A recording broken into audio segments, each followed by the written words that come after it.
Bem-vindo ao programa Fé e Razão, seu encontro semanal para mergulhar na jornada do conhecimento, explorando espiritualidade, ciência e filosofia.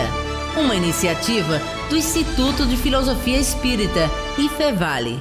Hoje a gente vai falar sobre um tema bastante interessante, que é uma das pilastras, da doutrina espírita e da filosofia espírita de um modo geral. A gente vai falar sobre a reencarnação. Será que a reencarnação, realmente a gente pode encontrar uma lógica, em tudo isso? E para que a gente possa conversar, vamos começando aqui dando o boa noite para o pessoal que está com a gente mais uma vez. Vamos apresentando aqui o Felipe, que vai estar com a gente. Felipe Mars. Boa noite, Felipe. Tudo bem com você? Oi, boa noite a todos. Boa noite aos meus professores, meus mestres aqui. Eu fiz curso com eles de filosofia espírita e foi um grande prazer participar. Foram 3 anos de curso e agora ser chamado aqui para poder continuar fazendo perguntas e aprendendo um pouquinho mais com eles. Boa noite, Pedro Chagas. Tudo bem? Boa noite, tudo bem? Muita felicidade de estar aqui novamente com vocês e que possamos fazer desse programa um ótimo aprendizado. Boa noite, senhor Antônio Custódio. Tudo bom, Custódio? Boa noite. Cá estamos de volta nessa quinta-feira, novamente para a gente trabalhar um pouquinho a nossa mente filosófica aqui com perguntas e respostas. A gente mais aprende aqui do que a gente fala efetivamente de filosofia. Esse pessoal que está aí no chat nos ajuda bastante. O tema é bom. O tema é bom. Como é que a gente vai entender a lógica da reencarnação, se é que ela tem? Nós vamos descobrir isso até o fim do programa. Aproveitem o chat para ajudar a gente a dar dinâmica no programa aqui, como vocês sempre fazem. Até mais, vamos lá. Boa noite, Ricardo Melo. Boa noite, Carlos, amigos de bancada, boa noite. Satisfação estar junto. Boa noite a todos aí que estão no chat, aos amigos aí do curso de Filosofia Espírita, aos amigos de jornada, da Seara Espírita e ademais, Um abraço a todos. E hoje nós vamos tratar, assim, um dos pilares da doutrina, que é a reencarnação, que inclusive é a chave lógica, eu entendo assim, para entender muitas coisas dos quais nós vemos no mundo como discrepantes, que muitas vezes parecem negar a justiça divina. Então, nós vamos fazer esse trabalho aqui de tentar esmiuçar isso para vocês, tá bom? Aproveitando, Ricardo, gostaria de pedir para você que teve de folga semana passada, para você fazer então uma breve preparação para a gente, pode ser? Ok, vamos lá.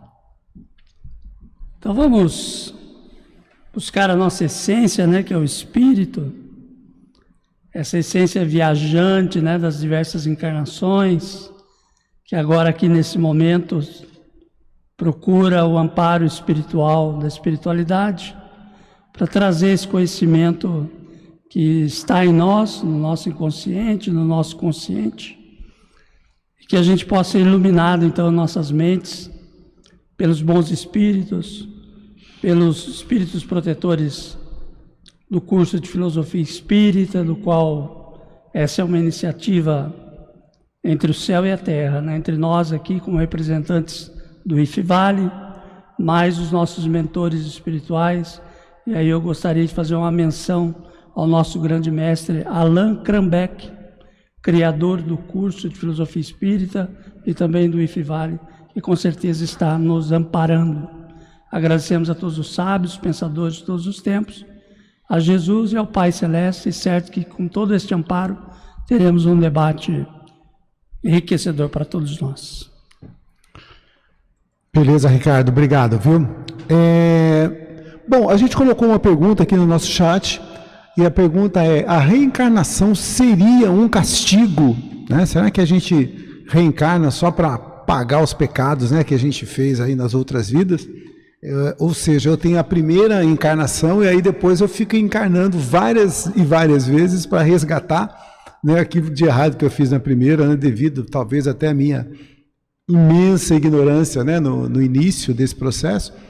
Mas, então, tá aí a pergunta e quem puder, vamos respondendo e vamos colocando novas perguntas que o Felipe está ávido para responder perguntas e sanar aí todas as dúvidas que a gente tiver sobre reencarnação. Mas vamos lá, Felipe, vamos começando aqui então para a gente poder ter uma ideia, né? No que consistiria, como que a gente poderia começar falando sobre essa questão da reencarnação? Como seria esse dogma da reencarnação?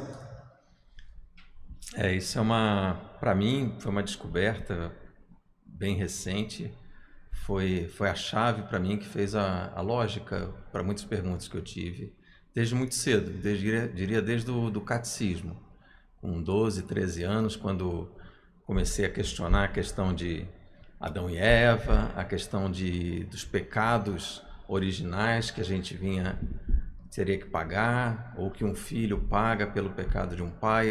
Eu não tinha lógica nisso.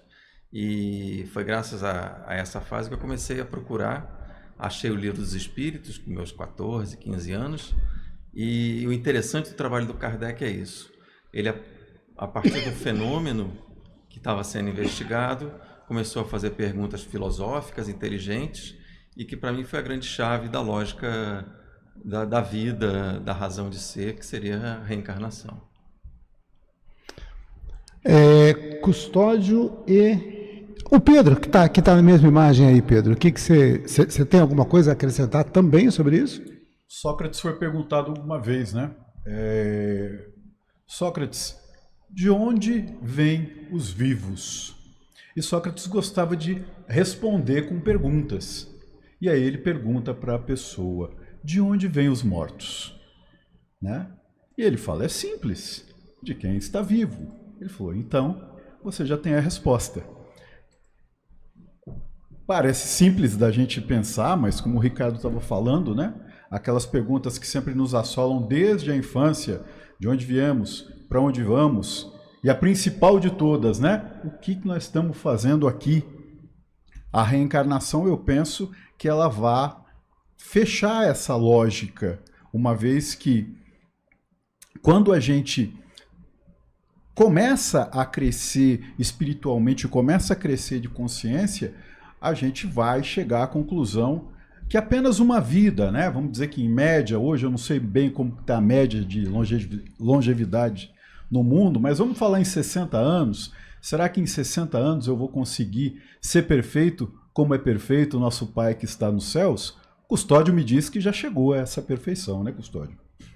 Estou bem próximo. Eu não posso dizer muito, senão eu posso criar invejas, né? Então, mas eu estou próximo, O Custódio, deixa eu aproveitar essa deixa. Será que a gente teria algum embasamento filosófico com relação à reencarnação? Será que os antigos filósofos, ou a filosofia de um modo geral, ela já vem falando alguma coisa para a gente desde lá do começo? Claro. Os filósofos lá da antiguidade já falavam da reencarnação. De outra forma, evidentemente, não falavam efetivamente da reencarnação em si, né? Mas a interpretação que a gente faz quando a gente lê, né, os filósofos da antiguidade, alguns, a gente vai entender exatamente o que é reencarnação, segundo ele mesmo, e depois a gente traduzindo isso para Kardec, quando ele, digamos, deixou mais claro o que é reencarnação em linhas simples, né, de maneira simples, a gente vai buscar informações que já existem.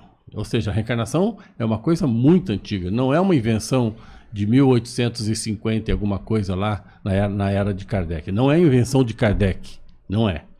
E a gente vai ver, por exemplo, que Platão falava de reencarnação, e a gente vai encontrar isso, né, nos livros de Fedro, lá do Mito da Caverna. A gente vai encontrar menções da imortalidade da alma, que ele diz lá em algumas passagens, dizendo que passa por várias reencarnações até alcançar a verdadeira sabedoria, segundo Platão.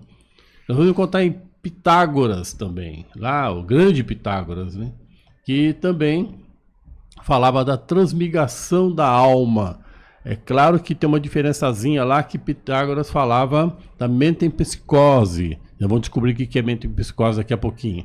Que não é muito bem o que a doutrina espírita pensa. Mas está muito ligado à reencarnação. Heráclito também. Lá também é um pré-socrático, né? E também tinha reflexões sobre a imortalidade da alma. Nós vamos ver Plotino. Plotino também é um neoplatônico que também falava da imortalidade da alma. E vamos ver aí, por último, mas não exatamente só ele, Schopenhauer, né, mais próximo de nós aqui, ele também falava bastante da reencarnação. E no livro dele, O Mundo como Verdade e Representação, nós vamos encontrar bastante informação sobre a reencarnação ou a imortalidade da alma. Quer dizer, então, que não é uma invenção de espírita, né? É algo que já vem ao longo da história, aí, ao longo do tempo. Talvez até dentro daquilo que a gente poderia chamar do inconsciente coletivo nosso, né? Já vinha, talvez, essa ideia, né, Ricardo? Sim, a reencarnação, ela é um conceito universal. Há um pensamento que quando Kardec trouxe a reencarnação, de que questionava-se por que a doutrina traz a reencarnação se não é algo novo. E, na verdade, o Kardec afirma assim, não é algo novo. Nós viemos trazer um conhecimento que é uma sabedoria antiguíssima, que remonta lá até os Vedas, os hinduístas, né? O hinduísmo, depois passa pelos egípcios, vai chegar nos gregos e vai chegar também no judaísmo. O judeu racídico é aquele que acredita na reencarnação. Ok? Kardec aponta isso também no Evangelho segundo o Espiritismo. Né? Que lá entre os judeus a palavra era ressurreição. Então, assim, a palavra reencarnação ela vai se popularizar com Allan Kardec. Mas ela já existe antes com vários nomes, como foi citado aqui pelo Custódio, metempsicose, transmigração das almas, pluralidade das existências, anterioridade da alma, e por aí vai. Então, assim, assume uma afeição mais popular com o nome de reencarnação, e o Kardec, então, ele vai ter, através da espiritualidade, renovar esse conceito no meio cristão, porque num determinado momento foi considerado heresia, lá no V século, e aí, então ele resgata isso no meio cristão, e vai trazer novas informações sobre a reencarnação. Há uma abertura da espiritualidade para ampliar o nosso entendimento a respeito da reencarnação. Ok?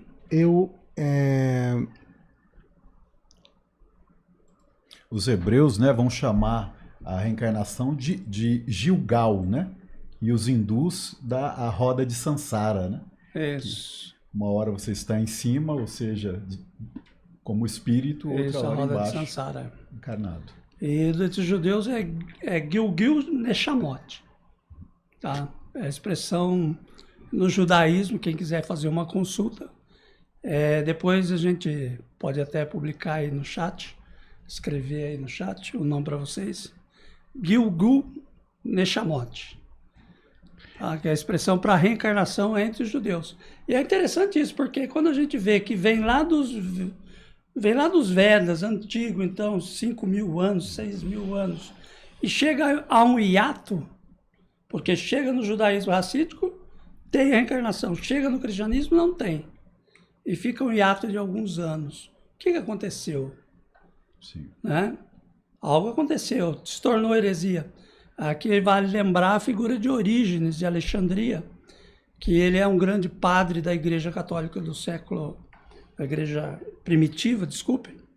É um dos padres da Igreja, considerado um dos maiores, até que tinha a alcunha de ser o grande carvalho no meio da pradaria, era o apelido tal, a grandeza da intelectualidade dele, ele aceitava. E foi em um concílio de, se eu não me engano, de Nicéia. Constantinopla, corrigindo, Constantinopla, que aí então a ideia que a alma existe antes e já traz um patrimônio para essa vida, foi condenado. Então aí surge esse ato. Até então, até os primeiros séculos, dentro do cristianismo, se aceitava a reencarnação, depois não se fala mais. Vai voltar com Allan Kardec. E interessante, né? Como que a gente acabou perdendo uma coisa, né, que poderia ter sido dado um diferencial, né? Por exemplo, uma das coisas que eu queria... as pessoas que estão aqui com a gente que não conhecem o Felipe não sabem, mas o Felipe, ele tem uma vivência muito grande, principalmente em alguns países fora do Brasil, né? E ele, pelo que ele passa para a gente já nas aulas de filosofia, nos bate-papo, ele teve uma vivência na Índia, né, Felipe? Sim. Né? E a Índia é um país que acredita, né? É claro que de uma forma um pouquinho diferente da forma que a gente vê na reencarnação. Isso tem algum impacto, Felipe, na vida? Ou não? Ou se vive mais ou menos como aqui? É um impacto muito grande. É uma forma bem diferente de encarar a vida. É toda uma civilização multimilenar, como disse o Ricardo, né? Que vive sem a questão que a gente tem cristã tradicional da culpa, noção de céu e inferno. Isso não existe no hinduísmo. Um indiano, ele sabe, eu faço o que eu quiser, eu vou ter que pagar, é o meu karma e não é um pecado. Eu não tenho céu ou tenho inferno. Não existe culpa no hinduísmo, na civilização hindu. É simplesmente ação e reação, consequências. E isso muda muito a forma de viver, de encarar a vida. No dia a dia você vê isso muito forte lá. É bem interessante. Até porque eu costumo brincar nas aulas. Ontem mesmo eu estava fazendo uma preleção numa casa e a gente sempre pergunta, né, para o espírita, para onde você vai, né, para onde você acredita que vai depois que você desencarnar. E uma resposta muito comum que a gente responde, que é que a gente ouve, eu vou para o umbral. Né? E isso seria meio que, como eu posso dizer, quando eu entendo as vidas sucessivas e entendo a questão de causa e efeito, né, talvez eu não iria viver assim, esperando já, né, porque eu já morro esperando, morro no desencarne esperando o castigo. Né? Falou, é como chegar numa cidade e falar, eu aprontei, onde é a delegacia? Né? Então, assim, talvez, quando a gente tem isso intrínseco na cultura, né, talvez essa questão da causa e efeito que você falou, né, ela seja um pouco mais latente, né, e não muito essa questão, eu não sei se eu estou sendo claro, essa questão da culpa, né, olha, eu tenho que sofrer, eu tenho que, né, eu não sei como que você vivencia. E você acha que as pessoas, por exemplo, nesses lugares, elas são menos materialistas que nós aqui, menos consumistas? Tem algum efeito prático isso, Felipe? Não, isso não faz diferença. Não faz? Uma coisa que eu aprendi é que ser humano é ser humano em qualquer lugar do mundo. O hindu talvez seja um dos mais materialistas que eu conheci. Sim. Numa venda, o primeiro dinheirinho que ele recebe, ele beija, leva para o céu. E sai gastando. E sai gastando. Existe muita fantasia em relação ao hinduísmo, ao yoga, a paz, a tranquilidade. Não é o que se fantasia. É um lugar muito estressante, muito frenético, a competição, né, em lugares com população muito grande é muito alta, como China, a Índia, é uma população muito competitiva. Mas, ao mesmo tempo, a dificuldade no dia a dia, por ser um povo, na sua maioria, com condições econômicas mais difíceis, como no brasileiro, isso aproxima a gente também. Você acaba tendo essa proximidade familiar, uma amizade, uma sinceridade, que talvez num lugar dito mais civilizado, você acaba tendo um distanciamento maior. Que eu via que realmente o ser humano tem os mesmos questionamentos, as mesmas dúvidas, o mesmo problema de pagar conta em qualquer lugar do mundo, né? Acaba virando algo mais externo, então. Então, por exemplo, como você falou, gente é gente em qualquer canto, né? E, então, independente muito de se acreditar ou não nessa questão da reencarnação, né? Pelo que você está dizendo, vive-se mais ou menos da mesma forma. Sim. Não tem muito. Vamos lá. dar uma boa noite aqui para algumas pessoas que já estão chegando aqui desde o início, né? O Vanderlei Tirapani, a Patrícia Garuti, a Salete Faria, falando que deseja um ótimo programa para a gente, a Maria Lira, falando que, que essa live está cheia de grandes conhecimentos, esclarecimentos e um novo olhar pela vida futura. Obrigado, Maria, você é sempre muito querida, sempre muito bem-vinda aqui. Uma boa noite também para o Cláudio Ferreira, para o Arnaldo Dalpino, para o Francisco Moura, dando uma boa noite para a gente. Está lá em São Manuel, né, no interior de São Paulo. A Elisângela falando que não é para esquecer de dar like, né? Ela sempre me lembra, tem que dar um like, né, e se inscrever no canal do Vivência Espírita. Vamos ver aqui. O Forcato, nosso amigo Forcato, dizendo: a reencarnação não é castigo nem premiação, é simplesmente a continuação da vida, né? O Ricardo e Custódio, que estão muito quietinhos aí, vocês concordam com o Forcato? Claro, claro. A reencarnação tem exatamente isso. Quando a gente fala em reencarnação, a gente vai lembrar da justiça divina. A justiça divina é exatamente isto, né? É quando você comete algumas bobagens, e a gente não comete muitas, mas aquelas que eventualmente a gente comete aqui nesta vida aqui, nós temos uma segunda chance, uma terceira chance, uma quarta chance para resolver isto aqui na Terra, nessa vida. E então, quando a gente fala a vida continua, nós estamos falando da vida espiritual, efetivamente, né? Esta carne, este corpo, ele realmente desaparece, ele tem um fim, ele é finito. O espírito não é finito, ele é infinito. Portanto, ele tem sobrevida sobre o corpo.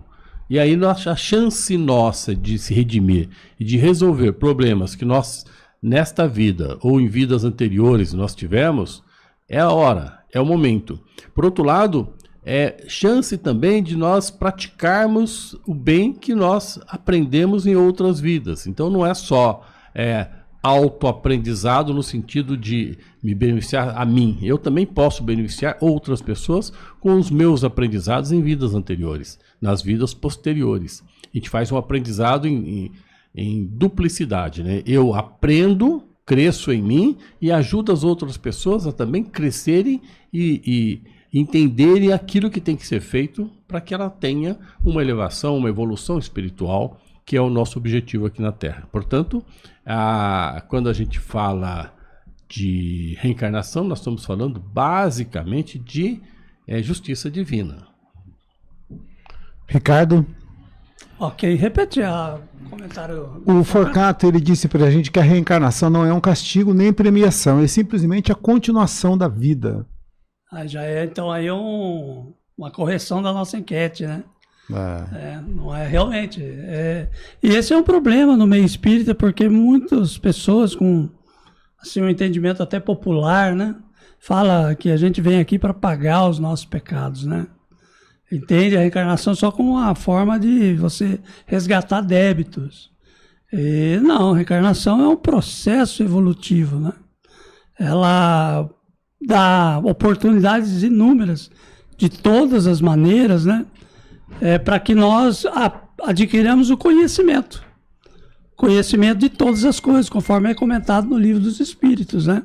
Que a evolução busca, então, aí o conhecimento de todas as coisas. E a reencarnação, então, ela vai equilibrar no tempo, através dos diversos tipos de vida que você pode ter, tanto na pobreza, quanto na riqueza, quanto em lugares de conforto, quanto lugares de carestia, ou você com saúde, ou às vezes sem saúde, e aí inúmeras situações que a gente tem como dualidades no mundo, né, que a gente vive, ela vai equilibrar as experiências para todos. Porque uma hora você vem na pobreza, uma hora você vem na riqueza, então você tem a oportunidade de todo tipo de aprendizado. E sim, aqui nós estamos nesse aprendizado, cometemos erros, os erros nossos meio que na reencarnação criam um certo determinismo, porque nós acabamos expiando os nossos erros em outra existência, né? Então trazemos numa próxima reencarnação situações que foram determinadas na encarnação anterior, mas estamos sempre aprendendo novamente a cada encarnação, criando novas situações. Então é um dinamismo constante de aprendizado, onde você tem provas, expiações e até mesmo o aspecto missionário também, né? Que muitos de nós veem uma missão dentro da família, como pai, mãe, ou até uma missão maior no campo da educação e outro empreendimento que contribua para com a sociedade, né? E a gente vai vivendo as experiências de acordo com a necessidade, né, que a gente tem, né? Então, muitas muito mais vezes amplo, né? fica algo bem mais interessante, né? Isso que o Ricardo está falando me lembra uma pergunta que tem no próprio Evangelho segundo o Espiritismo, que Kardec pergunta sobre isso, se a encarnação é um castigo, e a resposta que vem é que ela é necessária para cumprir os desígnios de Deus. E aí vem a pergunta, o que seriam esses desígnios para um ser humano? Para uma árvore crescer, dar fruto, dar sombra. Para uma vaca dar leite de manhã, subir para o morro para pastar, voltar e depois dar leite de novo. O ser humano é mais complicado essa resposta, né? Quais seriam os nossos desígnios? A gente tem que desenvolver primeiro nossa inteligência, nosso conhecimento, depois a gente busca a felicidade, depois a gente percebe que a felicidade não é aquela primeira que vem na cabeça dos prazeres sensoriais, né? E aí, eu vim mais para perguntar para os mestres, seria justamente isso, na busca dessa encarnação, das múltiplas vidas, quais seriam os desígnios que a gente tem que desenvolver, né? O que será que eu tenho Como você já falou. que fazer, né, para poder... Qual seria o objetivo de tudo isso? Né? Eu lembro que no início, acho que foi entre o Ricardo e o Custódio, que eles estavam dizendo, por exemplo, um dos porquês da encarnação. Na verdade, porquês que nós conseguimos entender, né? Porque muitas vezes existem coisas, objetivos da reencarnação que nós ainda não conseguimos entender. Né? Então, dentro daquilo que a gente conseguiu entender, seria a evolução. Né? Mas você vê, é algo que foge, mas uma vida só seria muito pouco, né? Mas você imagina, como o Pedro disse, a gente viver aí... O Pedro falou 60, mas 60 é pouco, Pedro, não brinca não, né? Mais, né? Média. Média baixa. Tá? Baixa, né? Baixa. A população mundial. Eu diria, Eu tô quase lá, se fosse então, cuidado. Cuidado que essa média pode atingir você, inclusive. E só para botar mais um pouquinho de tempero, né? Porque o Platão vai escrever também que enquanto tivermos o corpo e a nossa alma se encontrar mergulhada nessa corrupção, jamais possuiremos o objeto de nossos desejos, a verdade. E aí, né? Uhum. E agora, o que será essa verdade? Então, nesse sentido aí que você colocou, o Carlos colocou, da evolução, né? Então, o objetivo nosso aqui é a evolução. Evolução para onde? Para onde é que nós estamos evoluindo? Né? Então, essa evolução, ela vai no sentido de em direção a Deus.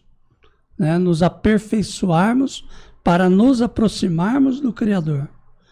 Na medida que a gente amplia os nossos conhecimentos e aprimora os nossos sentimentos, nós nos identificamos cada vez mais com a divindade, do qual nós somos uma centelha que espelha essa divindade, mas que por enquanto está ofuscada. Então, quando o Carlos comentou que Jesus vem e fala, né? Sede perfeitos como perfeito é vosso Pai. Então, assim, vejam que Jesus está pedindo para a gente a busca da perfeição, do aperfeiçoamento. Então, ele não pode pedir algo que seja impossível de ser atingido. E com certeza, numa existência, ninguém atinge, nem 2, nem 3, nem 4. Serão necessárias inúmeras existências para a gente cada vez mais se aproximar de Deus, encontrar essa perfeição, que seria, acho que eu entendo, quando a gente fala do plano do puro espírito, é o objetivo atingido lá em cima. Uma proximidade de Deus, porque Deus é espírito, né? Conforme Jesus nos disse, né? Então aí a gente vai estar identificado com ele. Até lá é uma longa jornada, né? Pois é, como se fossem, por exemplo... Eu às vezes gosto de comparar, assim, fazer algumas analogias, como se cada encarnação fosse um ano escolar, né? Um período escolar, alguma coisa assim, né? E que em cada período a gente vai aprendendo coisas, né, pertinentes àquele momento, né? E aí depois passou daquilo, vão aprendendo outras coisas, né? E as experiências vão mudando, né? E tudo mais. Mas o negócio está bombando aqui, né? A Salete está dizendo: acredito que a reencarnação é uma oportunidade preciosa que nos é proporcionada. A Maria Lira, ela está dizendo, eu rodei muito aqui. A Maria Lira está dizendo: maravilha, Forcato, mesmo porque o Criador não erraria. E a segunda, não entendi, a 10ª lei universal. Tudo está certo da forma que está. Né? Eu acho que ela está concordando com isso e está dizendo que se as coisas são assim, é porque deveriam ser assim. Né? Isso aí tem muito a ver com determinismo, né? Esse pensamento da Maria. A Marina também tem dado uma boa noite para a gente. E o Cláudio Ferreira, ele está dizendo: se a reencarnação existe, se pergunta para o Felipe, então por que não lembramos de tudo que vivemos em vidas passadas, Felipe? Me conta. Essa é uma grande questão. O esquecimento é uma bênção ou é uma perda, né? Eu tiro de comparação quem eu fui há 10 anos atrás ou há 20 anos atrás. Eu acredito hoje que eu sou melhor do que eu já fui algumas décadas atrás. Perguntar para a Ellen depois disso. Ela saberá responder melhor. E tem coisas que realmente eu tenho vergonha do que eu já fiz há 20 anos atrás, quando eu era mais jovem, mais infantil. E aí eu fico me pensando, e há 100 anos atrás? Quantas besteiras eu não estava fazendo? Tem uma colega nossa do Paulo de Tarso, Dona Assunta, que fala isso. Essa é a melhor versão de nós mesmos, né? E eu acho que é até uma nova oportunidade, o esquecimento. Você passar uma borracha é como se você tivesse feito muita besteira numa cidade e aí você resolve recomeçar a sua vida em outra. Esse é você mesmo que você traz. É a sua moral, a sua ética, mas você tem uma oportunidade para recomeçar. Principalmente com os familiares que a gente tem hoje, né? Que vieram juntos com a gente. E aí é uma pergunta que muitas vezes vem também. Se a reencarnação com o esquecimento quebra os laços familiares ou se amplia ainda mais, né? Até porque quando a gente pega, por exemplo, essa questão dessa reinicialização, né? É como se a gente estivesse reinicializando um computador, alguma coisa, né? Então esquece tudo e volta. Mas antes de jogar para o Ricardo e para o Custódio, e o Pedro também, o que eu imagino assim, nessa nossa vida, todos aqui já temos, acho que pelo jeito, todos já temos mais de 40 anos aqui, né? Tô chegando lá. Tá chegando. Existem coisas nessa vida que parece que já foram de outra. Existem pessoas que passaram pela nossa vida, lá mais no início, e que hoje a gente passa pela rua e não conhece mais. Né? Olha, eu sou nascido e criado na mesma cidade. Mas existem pessoas, por exemplo, muitas colegas de infância e que eram grandes amigos nossos que hoje a gente, se passar pela rua, não conhece.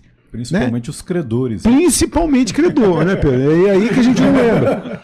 Mas agora você imagina se ao longo dessa vida a gente já vai perdendo alguns vínculos.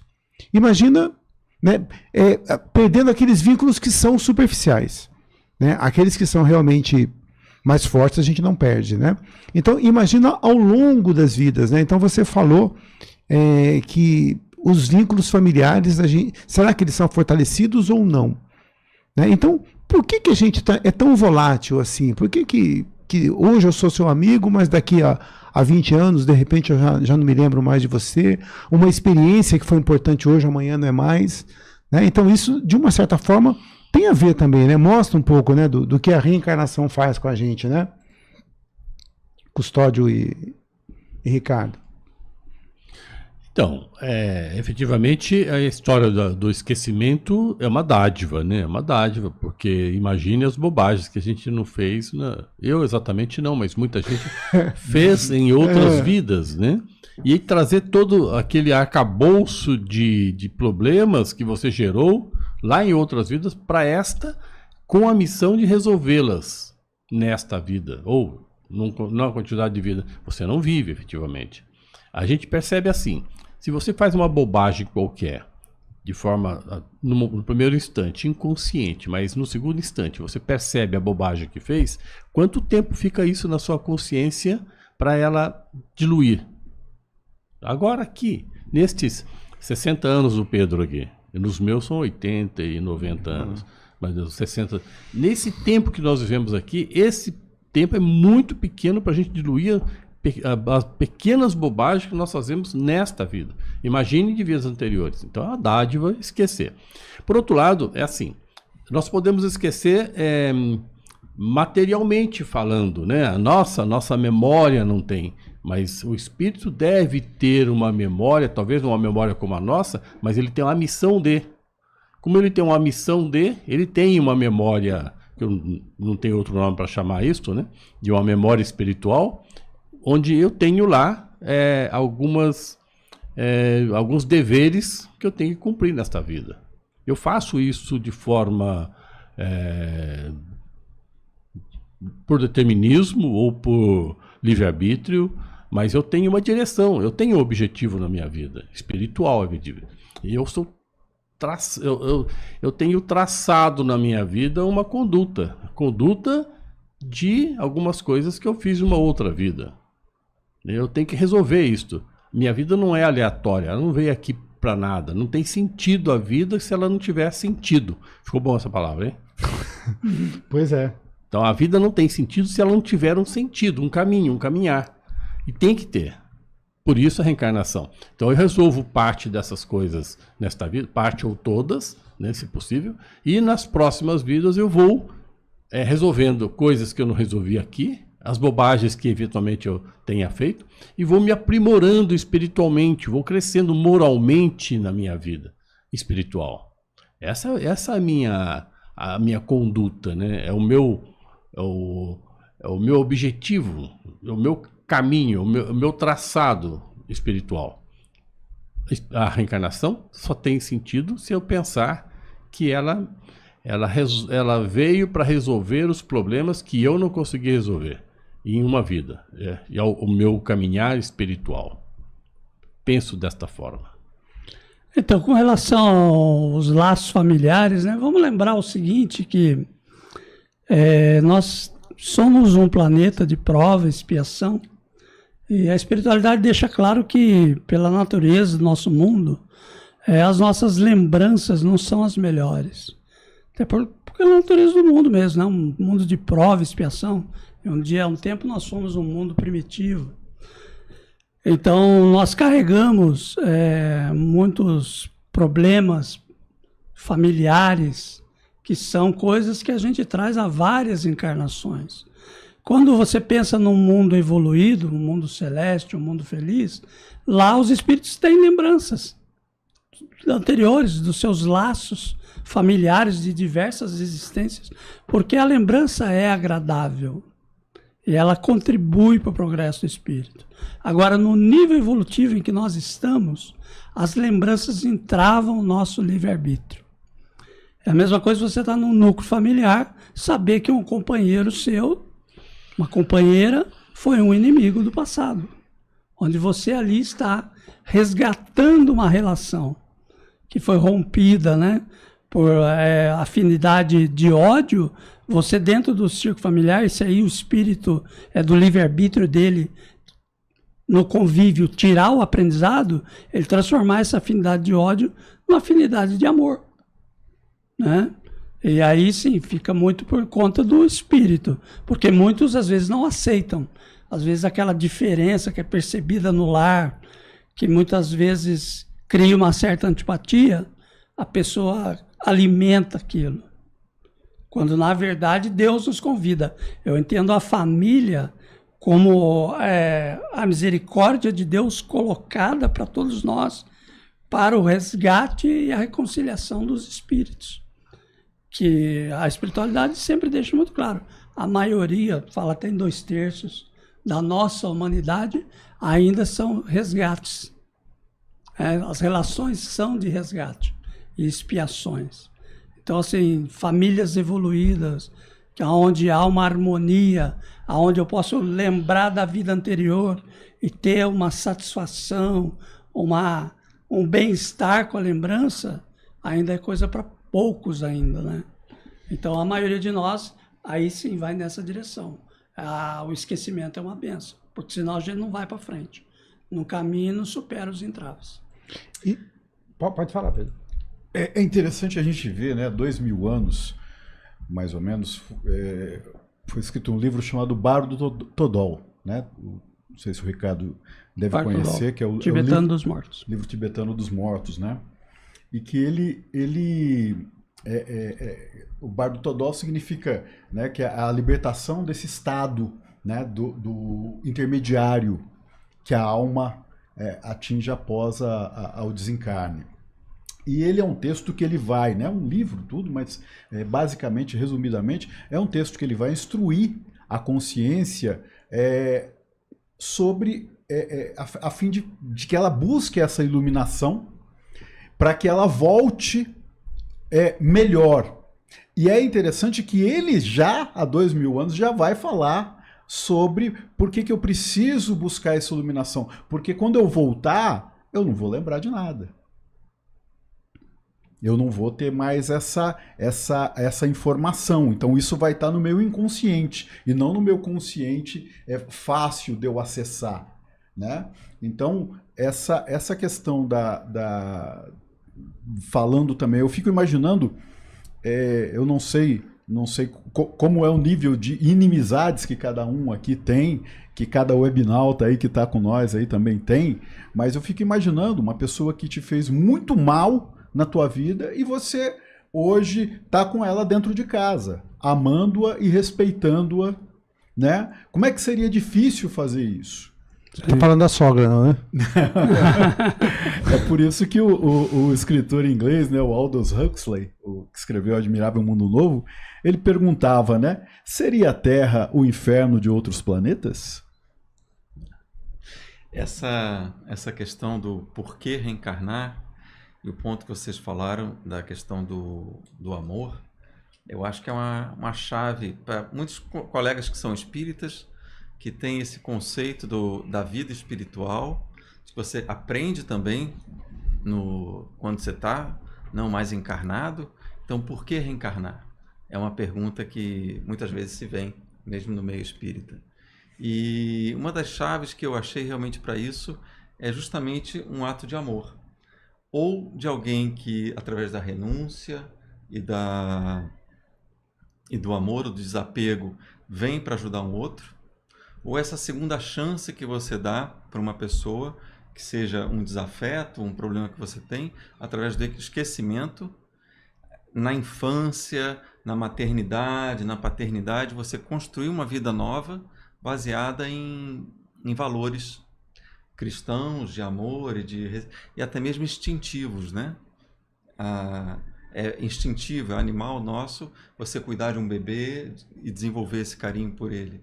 E acho que realmente uma das chaves do porquê reencarnar é esse ato de renúncia, de dedicação e de amor que vem desde que a gente é primitivo, mais próximo dos animais e agora mais civilizados que estamos. Uma coisa que eu fico pensando às vezes, Felipe, né? Felipe Bancada, um dia me perguntaram, né, numa preleção, e depois eu tinha lido alguma coisa antes, aí foi fácil de chegar a uma hipótese, tá? Isso não é algo comprovado. As pessoas falam, aquela família que convive com a gente, né, ela é sempre a mesma, né? E aí, baseado em alguma coisa que eu tinha lido, eu falei, olha, não pode ser sempre a mesma, porque você imagina, se a gente ficasse vivendo sempre com a mesma família, né? Então, ficaria panelinhas, né?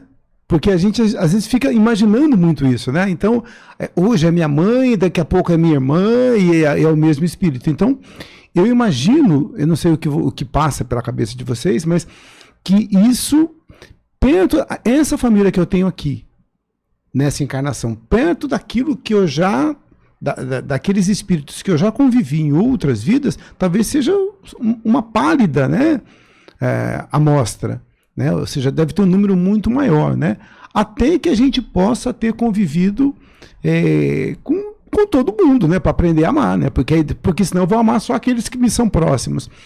E mais uma coisinha, por exemplo, que eu acho que é interessante a gente colocar.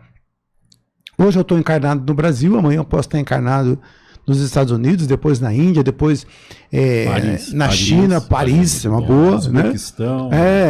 E vivendo outras culturas, né? Hoje, aqui o cristianismo, de repente você está vivendo lá no mundo muçulmano, então você vê que riqueza que a gente vai tendo, né? De experiências, né? Através das reencarnações, porque às vezes a gente imagina muito só aqui onde a gente está, né? A nossa cultura, né?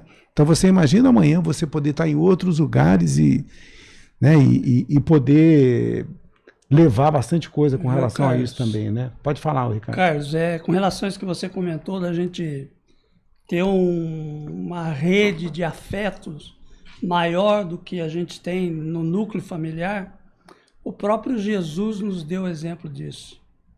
Jesus, numa determinada oportunidade, aonde ele estava dentro de uma casa socorrendo uma pessoa e os familiares deles estavam do lado de fora, e aí então falavam para Jesus, mas seus familiares estão lá fora te chamando. E aí Jesus vai falar assim, quem são meus irmãos? Quem é minhas irmãs? Então ele está apontando ali, pode ser muitas vezes para nós ser chocante essa afirmativa, porque a gente valoriza muito a família, né? E é certo isso. Mas ele, como um ser que já tem essa visão mais ampla de irmandade, ele enxerga como irmãos e irmãs a todos, independente da relação familiar consanguínea. Então eu entendo que essa é uma direção que todos nós vamos caminhar. Nós vamos aumentando essa rede de relações de afetividade a cada encarnação, e são os laços de afeto que nos unem no plano espiritual. Então, assim, não devemos ficar preocupados se a reencarnação, de um determinado momento, o espírito vai estar num lugar ou vai estar em outro. Se um encarnado e o outro desencarnado. Vai chegar um momento que estaremos juntos pela lei de afinidade. Isso é que garante, independente do tempo e do espaço.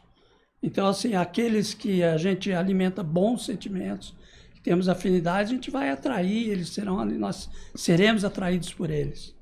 Agora, se a gente também mantém relações de ódio, a mesma coisa é válida. Então, assim, as relações de afeto, de amor, eu entendo que elas superam as limitações físicas, tá? No plano espiritual.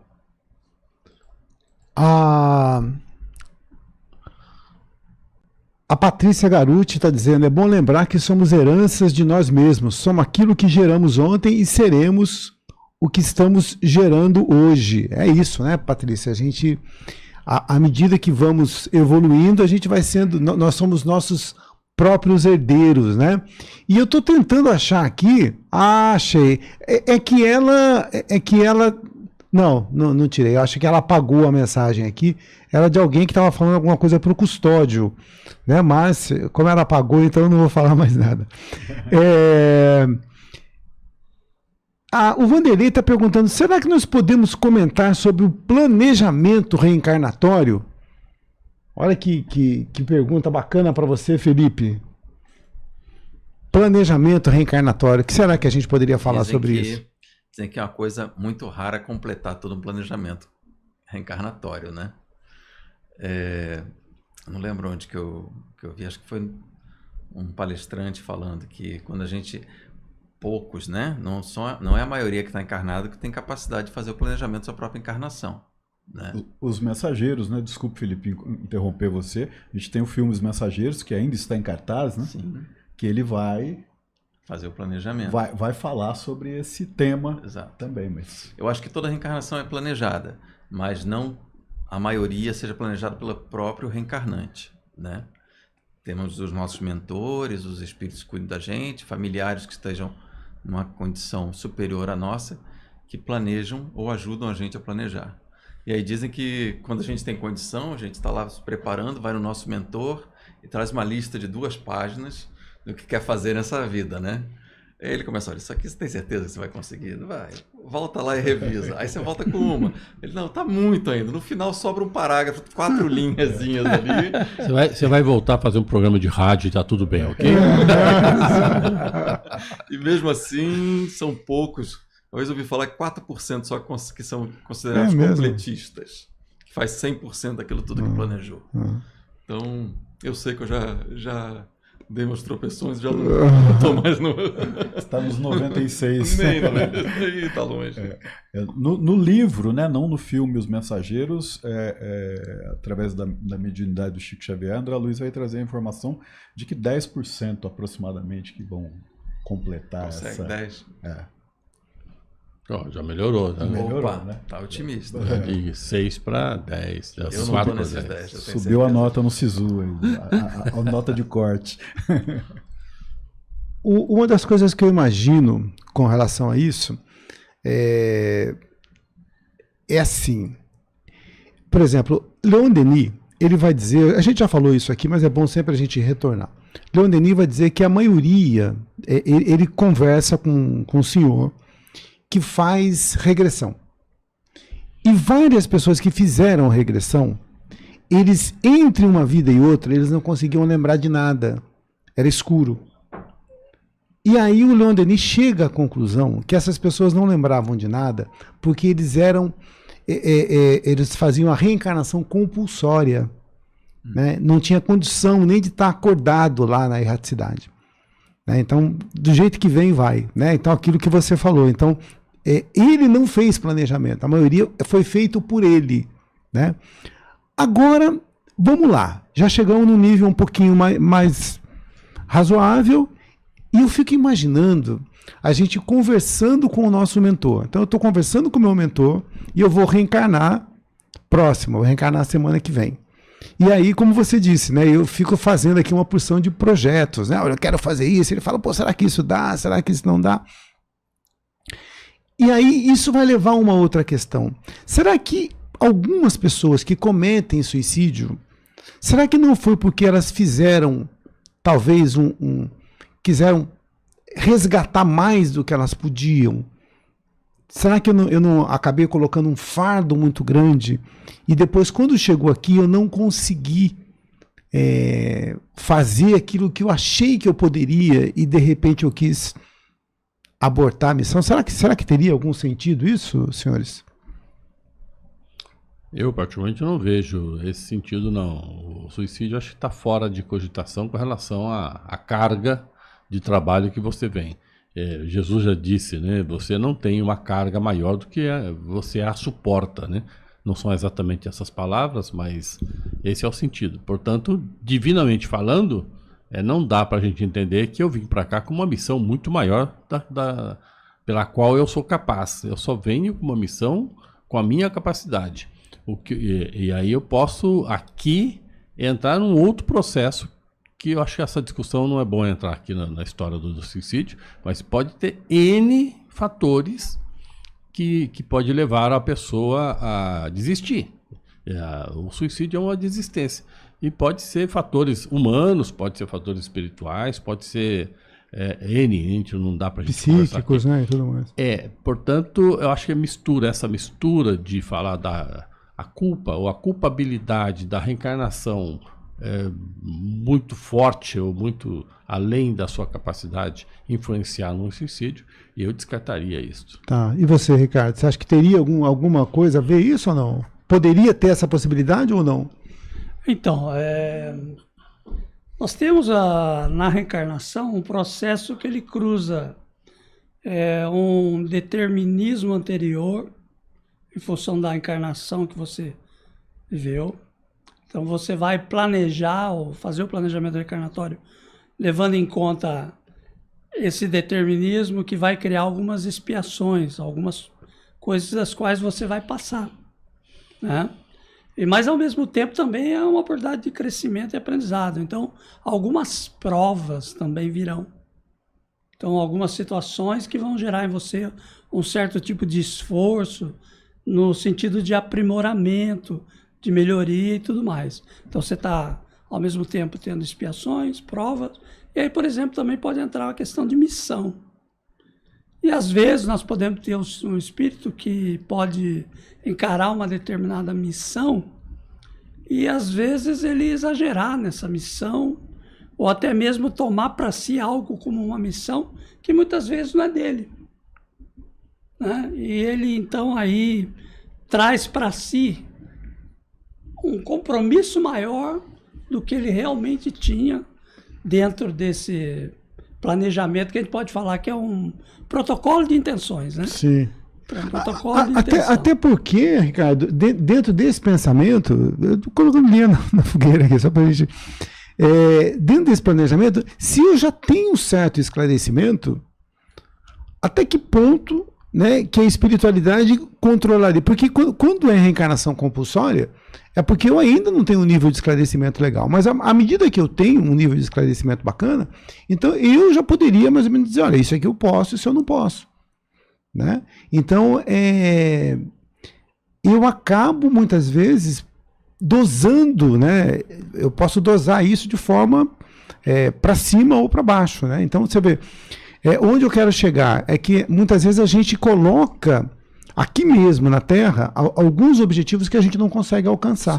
Né? É claro que isso não justifica, né? Quando a gente está colocando aqui essa questão de suicídio, nada justificaria. Mas muitas vezes a gente coloca algumas questões que a gente mesmo depois não consegue fazer.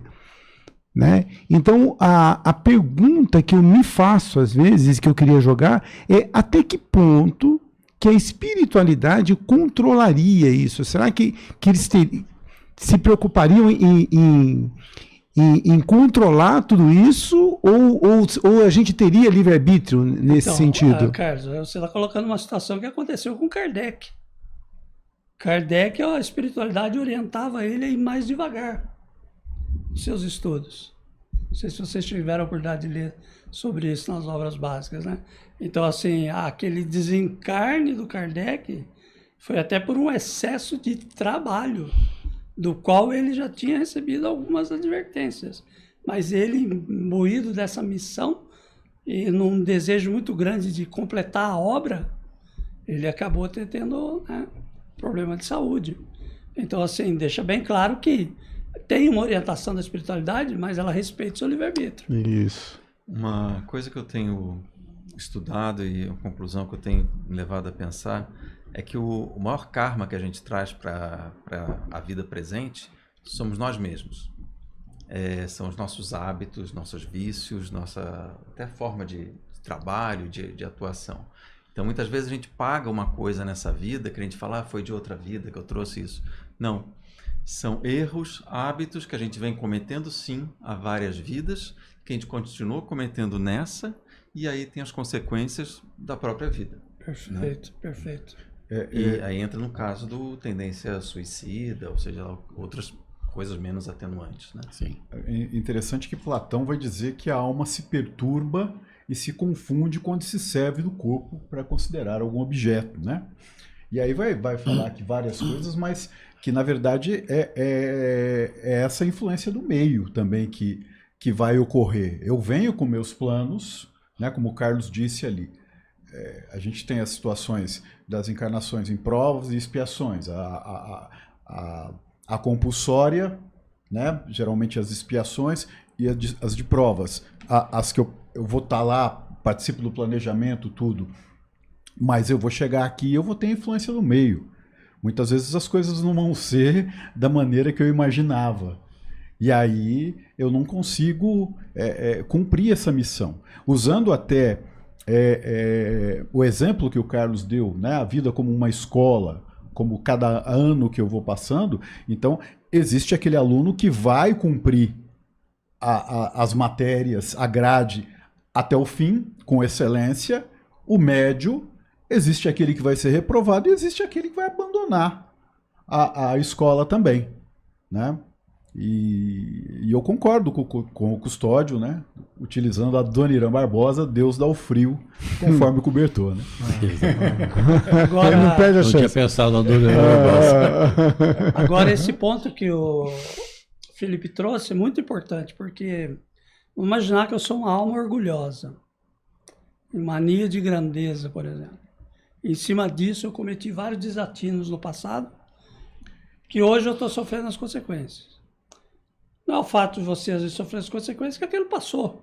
Porque se você não mudar o comportamento, aí entra a reforma íntima, a transformação, o problema vai persistir, porque eu vou continuar agindo da mesma maneira. Imagina então, esse que tem mania de grandeza, por exemplo, que seria o orgulhoso. Ele vai, tudo que ele abraçar, ele vai querer fazer muito mais do que muitas vezes ele pode. E aí ele vai trazer para os seus ombros coisas assim que vão trazer muitos sabores. Então, assim, quando as coisas fluem bem e a vida e a espiritualidade colaboram, a gente sente. Está fluindo.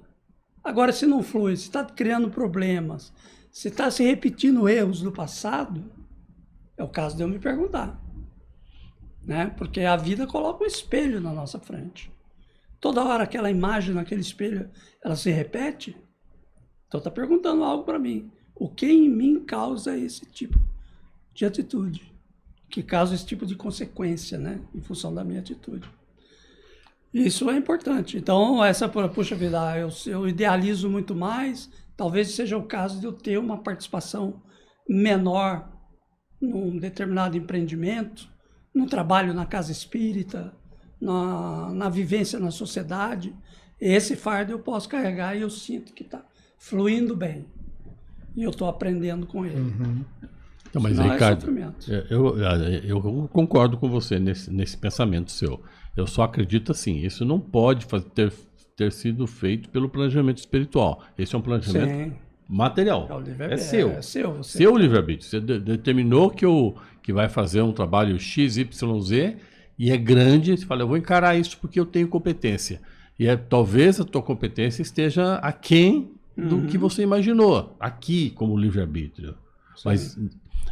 e talvez isso tenha até muito a ver com o materialismo que está incutido em nós, né? Eu quero fazer um empreendimento enorme, né?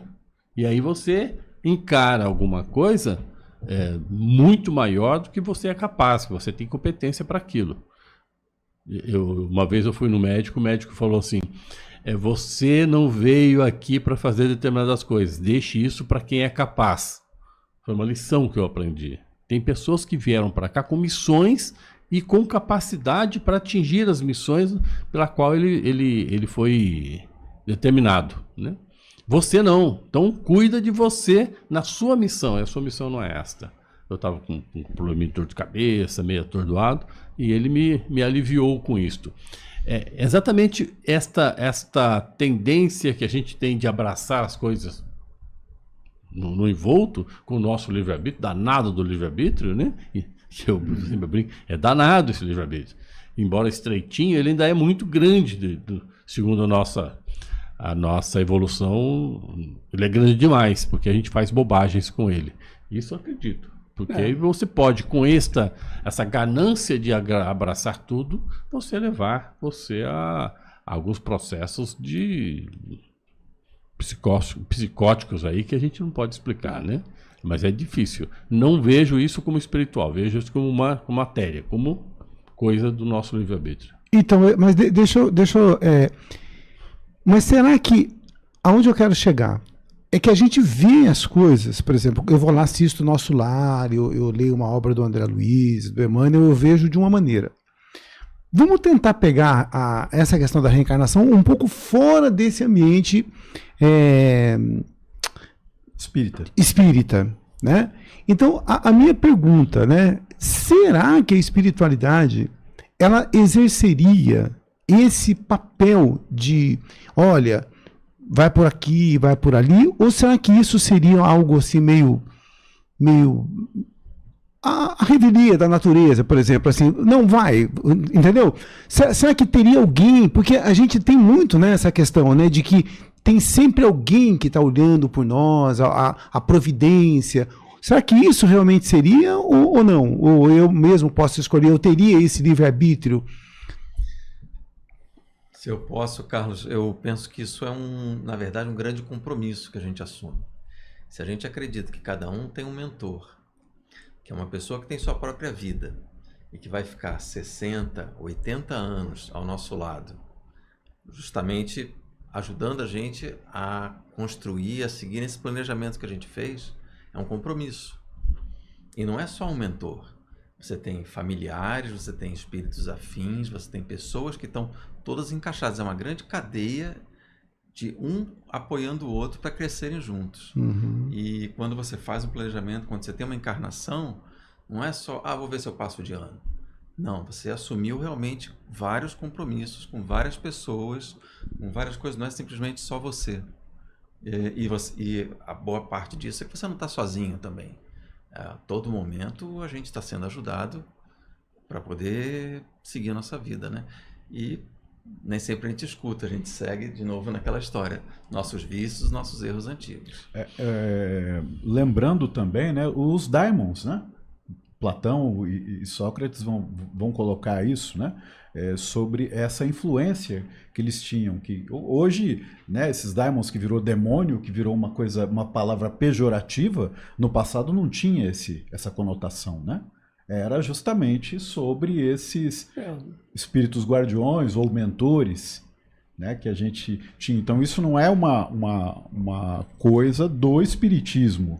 É algo que já outras culturas já falavam. Se a gente e além de tudo isso, né, os gregos, né, que a gente vê as diversas divindades, para cada coisa que você vai fazer, você ter uma orientação.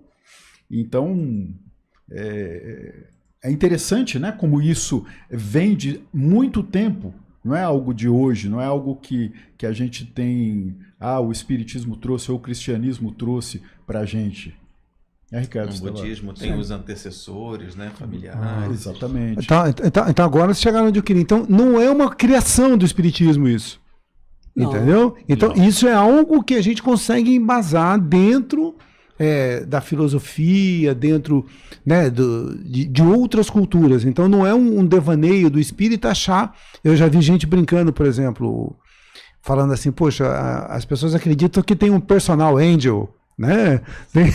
Que eu tenho um anjo à minha disposição, um mentor espiritual. Então isso não seria um devaneio. Então as coisas não são jogadas assim. Então tudo faz parte de algo maior. É isso, né, que você coloca. É mais ou menos dessa forma. Então, Carlos, complementando isso que o Pedro colocou, nós temos também Carl Jung, que tinha um mentor, Philemon, que o instruía na construção da psicanálise, né, da psicologia analítica. Então, assim, ele conversava nos sonhos, discutia a teoria e depois, em vida, ele passava isso como forma da teoria psicológica aceita pela ciência nossa. Então, assim... A gente fala às vezes de missão, o Carl Jung, Sócrates, que tinha o Daimon, né? Eles tinham uma missão que para nós está muito distante, né? E às vezes quando fala de missão, uma missão familiar. Compromisso que ele falou aqui. Missãozinha. Missãozinha, por exemplo, ter uma família, educar os filhos, né? Ajudar a corrigir defeitos, dar novos ensinamentos. Dá toda uma estrutura para que o espírito progrida. Você está me dizendo, por exemplo, que então o meu planejamento reencarnatório, ele não é feito sozinho. Eu não chego, por exemplo, eu e o meu mentor, mas talvez esse grupo que está comigo. Um grupo de pessoas. Certo? Sim. Né? Então, as pessoas que convivem, pai, mãe, esposa, né, os colegas aqui de bancada, né? Então, vamos fazer um planejamento, né? Porque você imagina se, eu estou partindo por essa linha que vocês estão colocando, se cada um fizesse o seu individual, né? Eu tenho certeza que muita gente nunca pensou nisso, né? Se cada um fizesse só o seu planejamento, talvez fosse difícil para a gente poder ajustar tudo isso, né? Então, ou seja, nós fazemos parte de algo muito maior, né? Parte de um todo aí que de repente a gente vem aqui, é só mais uma peça, né? E cada um vai buscando a sua evolução. E eu vi alguém falar esses dias, a gente é tão ignorante que quando eu venho aqui e encarno, qualquer coisa que eu aprender é bom, porque eu não sei nada, né? Então a gente vai, tem muita coisa, né? Tem um caminho longo, né, para aprender, né, Ricardo? Sim. Inclusive reforçar, então, para quem não viu ainda o filme Mensageiros, é o Nosso Lar 2, que conta a história dos mensageiros, lá conta um pouco desses dissabores, de como é uma missão combinada entre várias pessoas, como aquilo não acontece e por que razões não acontece. E é até interessante quando a gente pensa no mentor daquele do nosso lar, estabelecendo um núcleo espírita bem modesto. Isso. Você olha lá, um trabalho, né, bem modesto. E aí entra nesse sentido, que às vezes a gente quer, né, missões, né, coisa enquanto que o arroz com feijão, muitas vezes, eu não estou fazendo, né? A gente só precisa fazer um pouquinho, né? E tá querendo fazer coisas... Um poucão. Poucão, né, Custódio? Não, e que às vezes está fora da nossa possibilidade. É suficiente. Pouquinho é suficiente. E que às vezes estão bem fora, né? A gente pode utilizar também, né, o exemplo de uma empresa, né? Aquelas pessoas que vão sendo promovidas, entenda-se bem, numa empresa justa, né? Sem nepotismo, nada, mas aquelas pessoas que vão sendo promovidas para cargos que elas consigam administrar, né? Porque senão não adianta. Agora, eu penso também por um outro lado que na encarnação a gente vem para aprender e vem para também ensinar, mesmo que pouco pouquinho, que saibamos, né? Eu acho que essa troca, essa corrente, né? Poderia chamar de corrente de generosidade que existe, eu penso que ela é que gira essa engrenagem toda para que a gente possa levar o mundo, né, como um todo a ser um lugar melhor, né? Por aí que eu estava falando da questão do amor ser o mote reencarnatório. É essa questão fraternal, né? É esse encadeamento fraternal que vai gerando cada vez mais. E aí, se você vai imaginando quantas encarnações a gente teve para trás, nós que somos espíritos que viemos desde uma cultura cristã hebraica, né? E são milênios de pessoas que vão, se você vai indo para trás, você vai ramificando. Quanta gente a gente já não teve contato, e essa rede de ajuda mútua, que deveria ser precisando positivamente de ajuda mútua, como não é grande, né? Pois é. Quanta gente que tem lá, né, que está olhando por nós. Custódio, estou deixando você muito quieto com relação a isso. Tem uma pergunta aqui que eu vou direcionar para você. A Deli, ela está dizendo assim: nas nossas reencarnações, somos sempre acompanhados pelo mesmo mentor espiritual? Você tem jeito de mentor espiritual, Custódio. É verdade? Você já descobriu isso? Você consegue responder para a Deli? Então, pela lógica, sim, né? Mas não sei. É só a minha lógica, a lógica humana.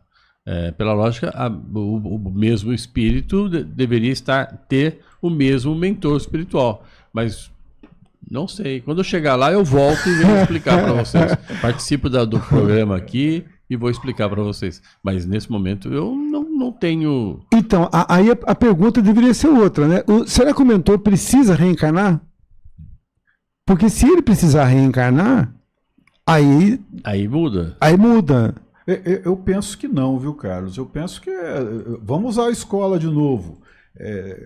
A professora no primário era uma, agora a professora no outro, no ensino médio, no ensino fundamental, no ensino superior, serão outros. Então eu penso que de acordo com a minha evolução, até mesmo para dar um sossego, né? Para dar um refresco para o mentor. Para o guardião, coitado.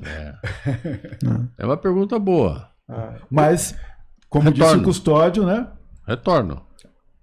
Quem sabe num centro espírita próximo de você, então, a gente pode retornar. Pode retornar. Pode falar, Ricardo, você está louco para... Tem aí uma hierarquia, né? Que é espírito familiar, espírito guia, e aí o anjo, ele seria algo acima de tudo isso, né? Na linguagem católica é anjo, mas a gente poderia falar no mentor espiritual, como é aquele que aparece no nosso lar, que o Edson Celulari faz. Então, assim, primeiro o espírito familiar, eu acho que está mais próximo da gente. Que a princípio esse deve ser o nosso mentor mais próximo. É aquele que está ali. Surgiu dúvida, não consigo ajudar? Procura uma instância acima. O espírito guia que cuida, às vezes, de uma coletividade. Não conseguiu? Aí vai para cima, né? Aí vai pegar no mentor espiritual de maior elevação. Agora, Os guias espirituais, eu acho que eles atuam o tempo todo, desde que a necessidade se apresente. Entende? Se de uma certa forma, o mentor familiar, o espírito guia não consegue, o outro se coloca à disposição, porque a ideia é ajudar todos, né? Eu gosto muito do meu mentor espiritual. Chegado ao grupo, professor. Sou chegado nele. Eu acredito que ele já me acompanha há muito tempo, então eu espero que ele me acompanhe nas próximas reencarnações também, porque eu gosto dele. É o puta camarada. E você, Felipe? Eu tenho plena certeza que eu tenho uma rede de apoio e de ajuda, que para cada coisa que eu preciso tem sempre alguém ao meu lado, e existe aquele que certamente tem uma hierarquia sobre nós todos, né? Uns contatos que já tive e tudo mais, realmente é um grande network do bem que vai apoiando. E eu tenho o hábito de conversar o tempo todo, perguntar. Quando tem uma intuição boa, já sei que a ideia pode não ter sido minha, eu já agradeço. Então tá bom, eu sigo e pronto. Eu acho que no fundo não é assim uma definição se o mentor é esse ou aquele, mas a ideia em si que a gente está amparado. E a gente parar para ouvir.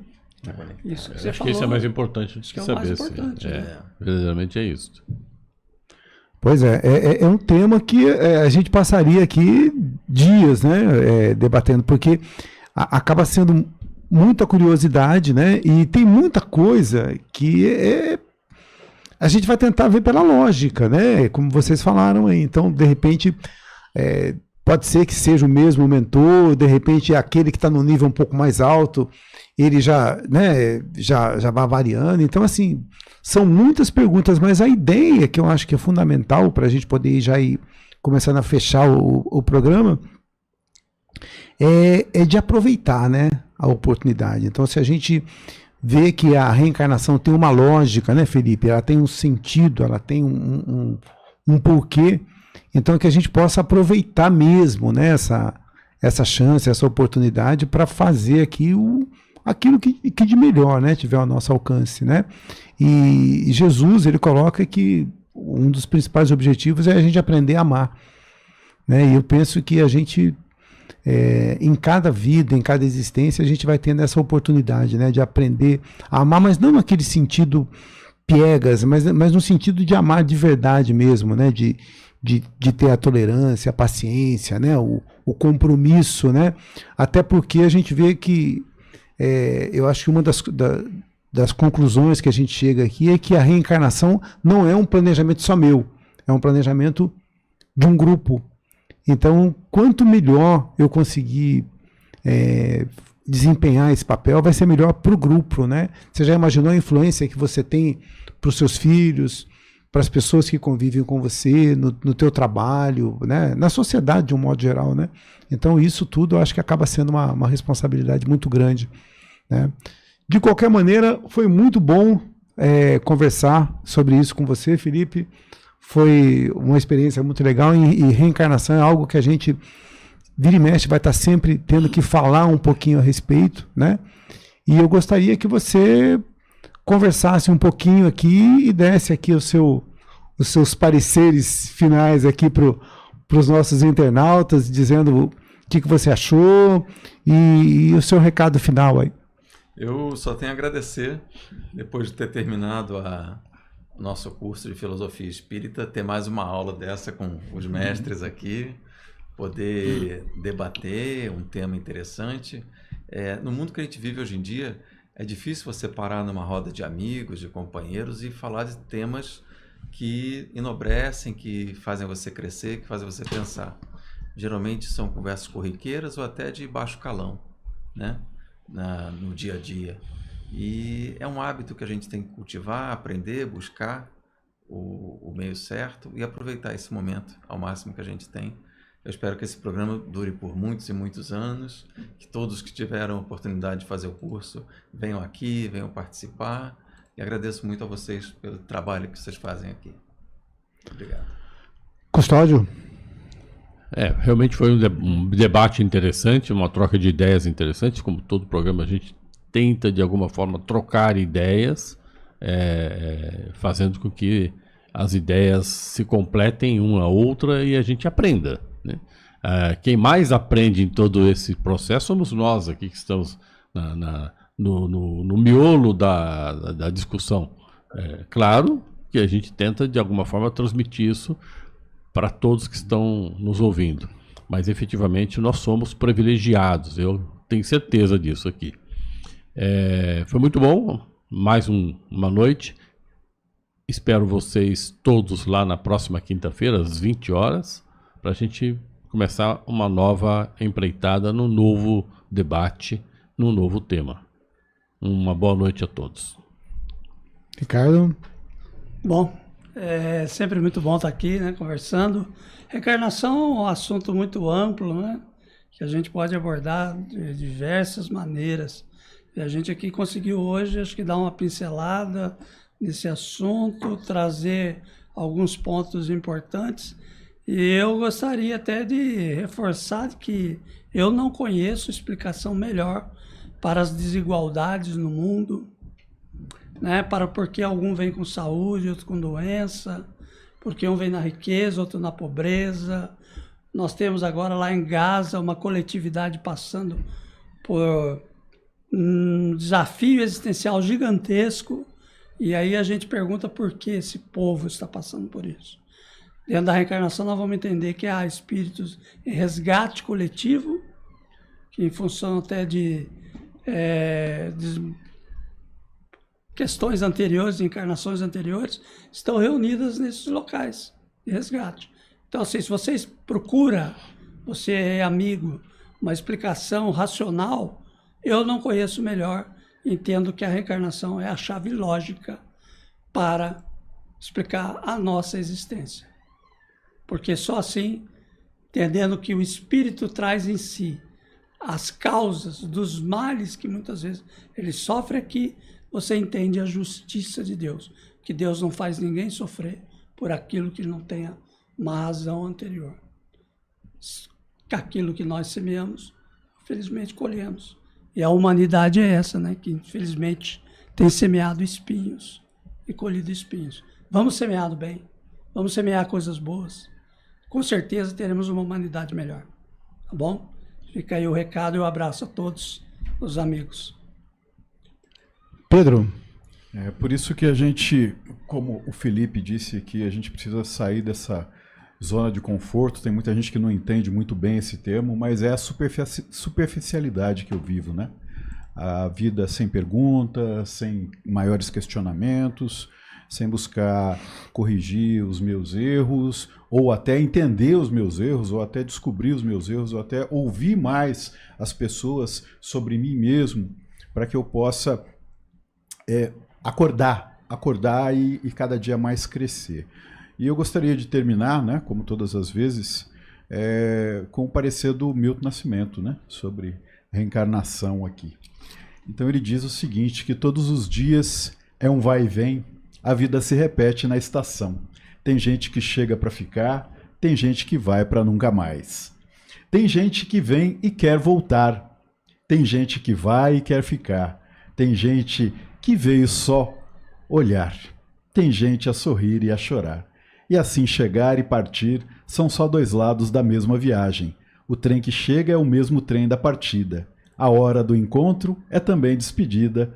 A plataforma dessa estação é a vida. Boa noite, meus queridos.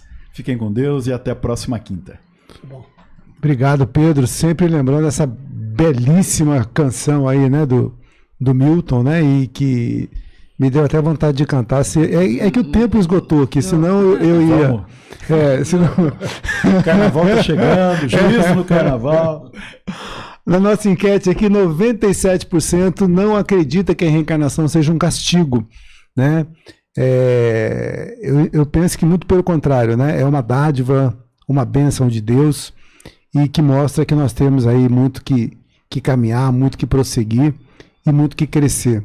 Pessoal, juízo no carnaval para todo mundo, um bom feriado a todos, até a próxima quinta e muito obrigado por terem ficado com a gente até agora nesse debate, nessa conversa, e quinta-feira com certeza a gente vai ter mais uma conversa muito gostosa aqui com um outro convidado com a gente aqui. Tá bom? Grande abraço e até lá, se Deus quiser.